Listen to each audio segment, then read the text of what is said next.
रतन टाटा का जीवन सिर्फ एक औद्योगिक घराने की कहानी नहीं है, बल्कि ये उस इंसान की कहानी है जिसने अपने कर्म, अपने संस्कार और अपने सिद्धांतों से ये साबित किया कि सफलता केवल पैसे कमाने का नाम नहीं है, बल्कि समाज के लिए कुछ बदलने की क्षमता रखना ही असली सफलता है।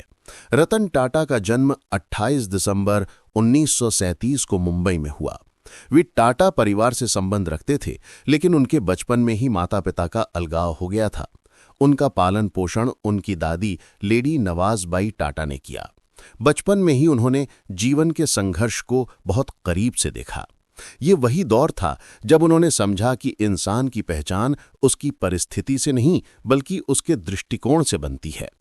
रतन टाटा शुरू से ही एक शांत, विचारशील और आत्ममंथन करने वाले व्यक्ति थे। उन्होंने मुंबई में अपनी प्रारंभिक शिक्षा प्राप्त की और बाद में अमेरिका के कॉर्नेल विश्वविद्यालय से वास्तुकला और संरचनात्मक अभियांत्रिकी में स्नातक की डिग्री हासिल की। शिक्षा पूरी करने के बाद उन्होंने कुछ समय अमेरिका में काम किया, लेकिन उनके भीतर हमेशा ये भावना थी कि उन्हें अपने देश के लिए कुछ करना है। वे वापस भारत लौटे और टाटा समूह से जुड़ गए। उस समय कोई ये नहीं सोच सकता था कि ये युवा एक दिन पूरे टाटा समूह का नेतृत्व करेगा और भारत की पहचान दुनिया के सामने नई ऊंचाइयों पर ले जाएगा। जब रतन टाटा ने 1962 में टाटा स्टील में काम शुरू किया, तो उन्होंने किसी ऊंचे पद से शुरुआत नहीं की। उन्होंने अपनी यात्रा वहीं से शुरू की जहां से एक सामान्य कर्मचारी शुरू करता है, फैक्ट्री के फर्श से। वे मशीनों के पास खड़े होकर श्रमिकों के साथ पसीना बहाते थे। उन्होंने खुद को कभी भी विशेष नहीं माना, बल्कि हमेशा सीखा कि नेतृत्व का असली अर्थ है अपनी टीम के साथ खड़ा रहना, न कि उनके ऊपर खड़ा होना। यही उनका सबसे बड़ा गुण था, विनम्रता और सीखने की भावना। साल 1991 में रतन टाटा को टाटा समूह का अध्यक्ष नियुक्त किया गया। ये एक चुनौतीपूर्ण समय था। समूह में कई कंपनियां थीं, लेकिन दिशा स्पष्ट नहीं थी। अलग अलग कंपनियां अपने अपने ढंग से काम कर रही थीं, परंतु सामूहिक दृष्टिकोण का अभाव था। रतन टाटा ने आते ही बदलाव की शुरुआत की। उन्होंने टाटा समूह को एकजुट किया, पुरानी नीतियों को आधुनिक बनाया और सबसे महत्वपूर्ण, उन्होंने ट्रस्ट यानी विश्वास को हर निर्णय के केंद्र में रखा। वे हमेशा कहते थे कि व्यवसाय का उद्देश्य केवल लाभ कमाना नहीं, बल्कि समाज की सेवा करना है। उनके नेतृत्व में टाटा समूह ने ऐसे कदम उठाए जिन्होंने पूरी दुनिया का ध्यान आकर्षित किया। जब उन्होंने ब्रिटेन की चाय कंपनी टेटली, यूरोप की इस्पात कंपनी कोरस और British brand Jaguar land rover का अधिग्रहण किया, तो पूरी दुनिया ने देखा कि एक भारतीय कंपनी भी अंतर्राष्ट्रीय मंच पर अपना लोहा मनवा सकती है। इन सौदों ने साबित किया कि भारतीय उद्योगपति केवल घरेलू सीमाओं तक सीमित नहीं हैं, बल्कि उनमें वैश्विक प्रतिस्पर्धा करने की पूरी क्षमता है। रतन टाटा ने ये दिखाया कि आत्मविश्वास और दूरदृष्टि मिलकर असंभव को संभव बना सकते हैं। रतन टाटा का एक और ऐतिहासिक सपना था, हर भारतीय परिवार को कार की सुविधा उपलब्ध कराना। इस सपने से जन्म हुआ टाटा नैनो का। जब उन्होंने एक सस्ती कार बनाने की घोषणा की, तो पूरे विश्व में ये चर्चा का विषय बन गया। उन्होंने कहा था कि मुझे ये देखकर दुख होता है कि 4 लोग एक स्कूटर पर सफर करते हैं, जिसमें पिता चला रहा होता है, बच्चा बीच में फंसा होता है और माँ पीछे बैठी होती है। मैं चाहता हूं कि ऐसे परिवारों को एक सुरक्षित कार मिले। ये सपना भले ही व्यावसायिक रूप से बहुत बड़ी सफलता न बन पाया, लेकिन ये विचार अपने आप में क्रांतिकारी था। ये दिखाता है कि रतन टाटा लाभ से अधिक समाज की भलाई के बारे में सोचते थे। रतन टाटा हमेशा अपने सिद्धांतों पर अडिग रहे। उन्होंने कभी भी किसी गलत रास्ते का सहारा नहीं लिया, चाहे परिस्थिति कितनी भी कठिन क्यों ना हो।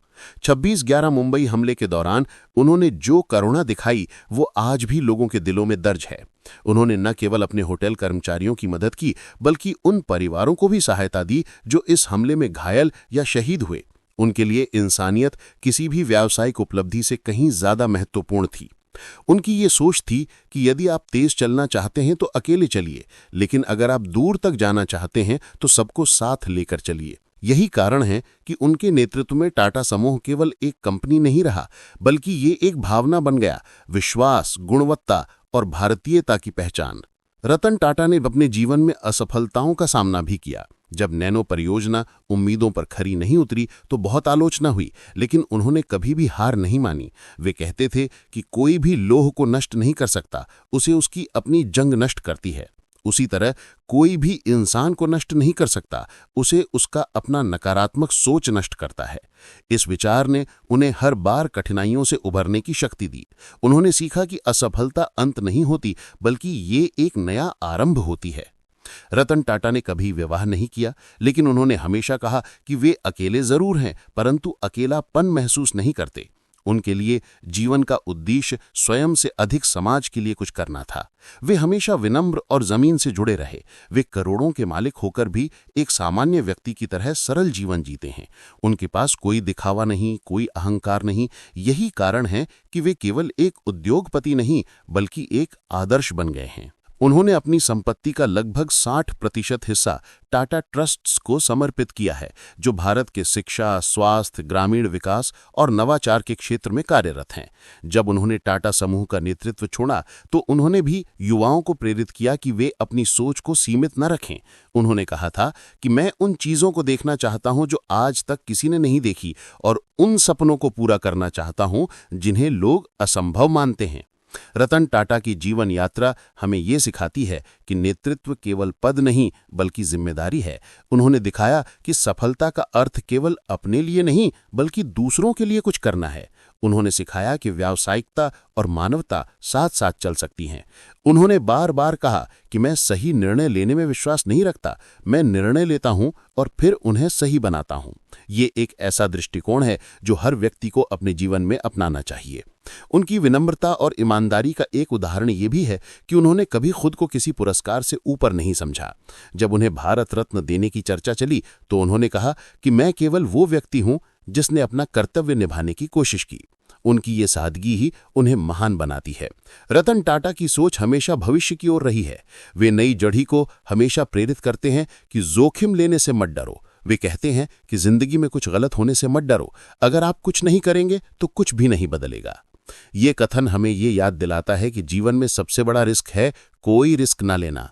आज जब हम पीछे मुड़कर देखते हैं तो रतन टाटा केवल एक उद्योगपति नहीं, बल्कि एक दार्शनिक, एक शिक्षक और एक सच्चे देशभक्त के रूप में दिखाई देते हैं।